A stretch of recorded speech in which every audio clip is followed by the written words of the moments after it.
ఇగో సుబ్బారెడ్డి ధర్మారెడ్డి సింఘాల్, సుబ్బారెడ్డి ధర్మారెడ్డి సింఘాల్. ఇంతకుముందు మనం చాలా సందర్భాలు మాట్లాడుకున్నాం. టీటీడీ చైర్మన్గా సుబ్బారెడ్డి గారు ఉన్నారు.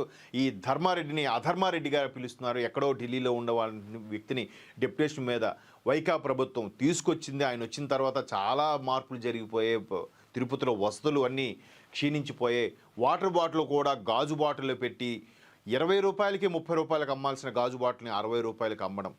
సగానికి అంటే 30 రూపాయలకి కొన్ని పెడితే 60 బాటిల్ తిరిగిస్తే 30 రూపాయలు తిరిగిస్తారంట. లేదంటే మళ్ళీ ఒక దగ్గర బాటిల్ ఇంకో దగ్గర ఇవ్వకూడదు, వాడి దగ్గరే ఇవ్వాలంట. చూడండి ఎంత దారుణం కదా. అంటే చాలా ఉన్నాయిలేండి. ఒక్కసారి చూడండి. వారు మా దృష్టిలో నేరస్తుడే, వారికి 2022లోనే కల్తీ నెయ్యి గురించి తెలుసు. తెదేపా ప్రభుత్వం తెచ్చిన కఠిన నిబంధనల్ని ధర్మారెడ్డి నీరుగార్చారు. ఆ మహానుభావి అందుకే అనుకున్నాం అధర్మారెడ్డి అని కూడా. చాలా సందర్భాల్లో కొంతమంది తిరుపతిలో అధర్మం అని చెప్పి ధర్మం దగ్గర కొటేషన్స్ పెట్టారు. అధర్మం ధర్మారెడ్డి కీలక